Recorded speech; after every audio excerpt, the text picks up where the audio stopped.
Did you apply to become a cabin crew with Emirates? Are you waiting for the next steps? Do you want to know the next steps? Then this video is for you. And also if you're worried about the 6 weeks notice and about the automatic rejection, because I will talk about that as well. And let's start.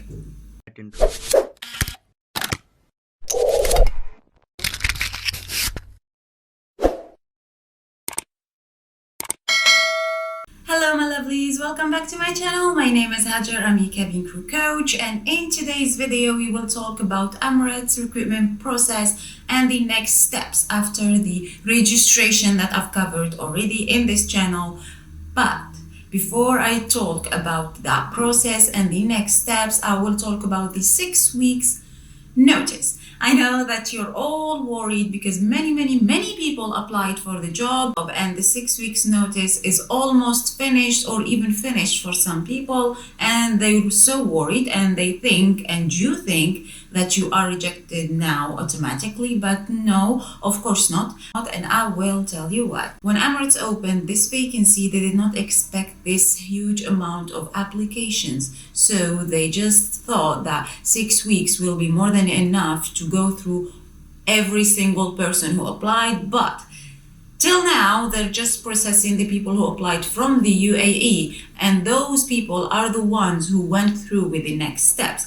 But the other people from the other countries and the other nationalities and who applied from other cities did not receive any email yet, even though the 6 weeks notice is finished for them, but they did not send them an email and they did not tell them that they are rejected. So do not worry, because simply that frame of time was not well calculated. Now let's talk about the process and the steps that you'll go through. The first step is the online registration or the online application. It's the same thing. If you click on register, if you click on apply, then you will go through the same steps. You will have to fill in your resume and you will have to fill in the pictures. Here, please fill in the formal pictures. Do not fill in the informal pictures, because I've seen people saying that, oh, just fill in the formal pictures, the full length and the passport size, and also take some pictures outside and just upload them there. But no. When they want to see you in an informal way, they will email you and they will tell you to send them those pictures. But for now, just be professional. Just send them those pictures in the business attire.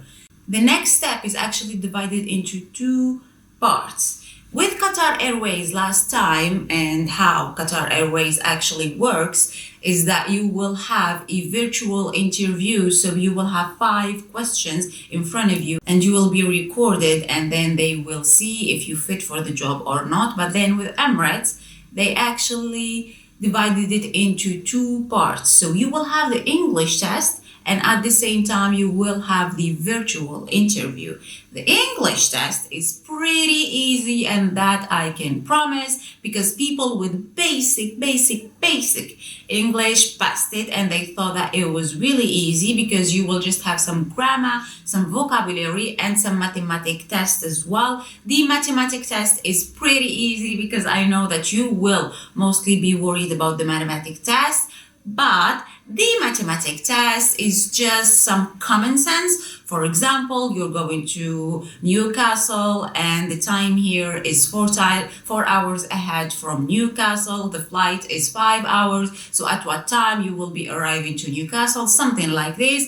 And also some other questions about duty free and how can you give back the change to customers? Will you give back the change correctly, or you will make some mistakes? So it's things that you will be using. They will not ask you things, some extraordinary things that you will not be using in the future, obviously, right?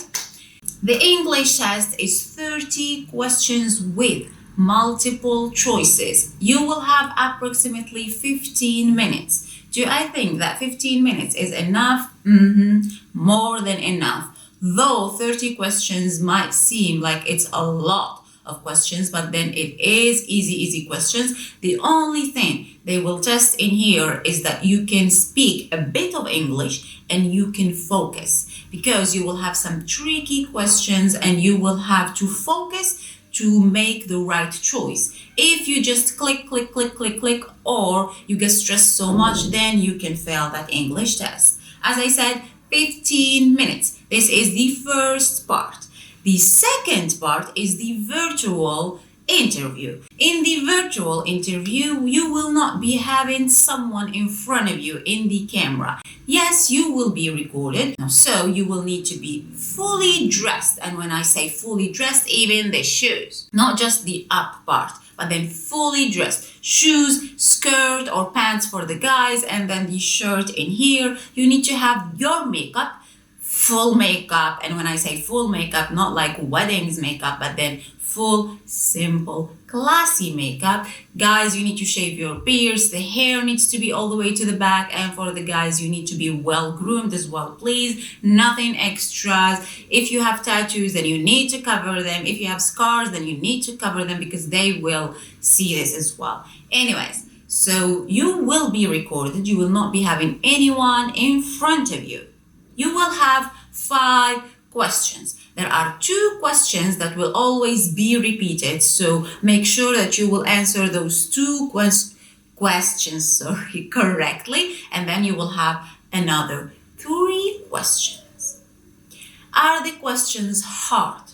No, they're not hard at all because you will have to talk about yourself, of course. So when you talk about yourself, you need to be extremely professional. You need to talk about professional things only. Do not talk about your private life. Do not talk about your romantic life or things like this. Please remain professional. The tips I'll give you here, because I will not be talking about the questions, and if you want me to talk about the questions that I received so far from this new process, then I will, but please hear some tips. Do you know that it is robotic? So you need to be very, very professional when you talk. You need to avoid the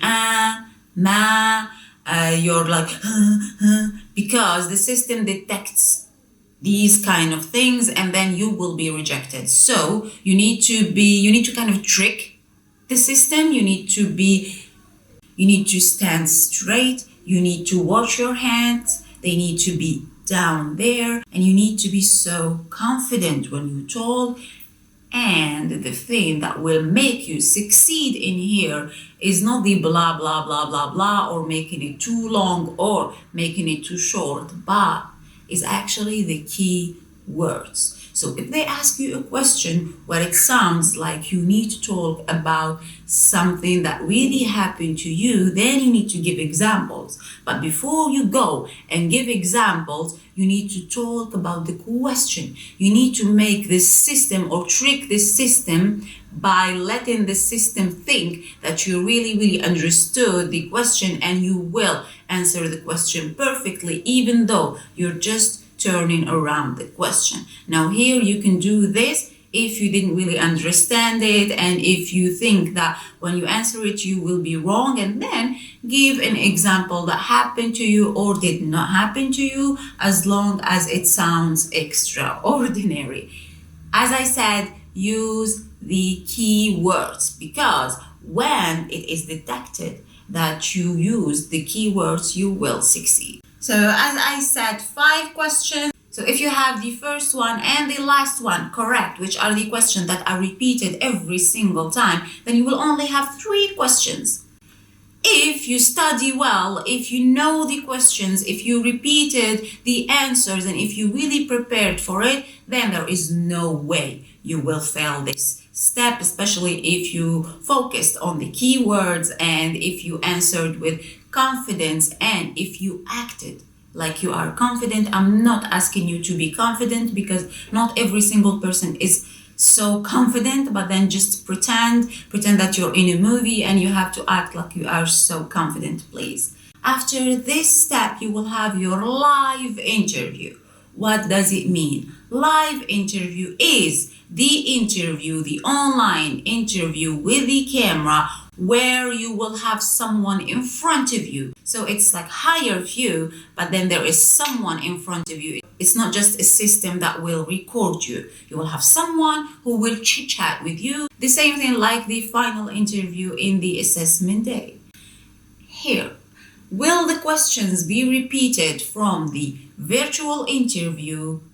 to the final or the live interview? Yes, of course. The questions will be almost the same, but then they will just be in a different way. They will use different words. Also, maybe that person is not an English person, so maybe they will ask you the same question twice or thrice, and you will answer differently. So when you answer the first time, make sure that you remember your answer. So when you go through to the live interview, you will answer in the same way. Because if you answer in a different way, then you will be rejected and they will know that you're lying, or maybe you're just saying anything because you're under stress.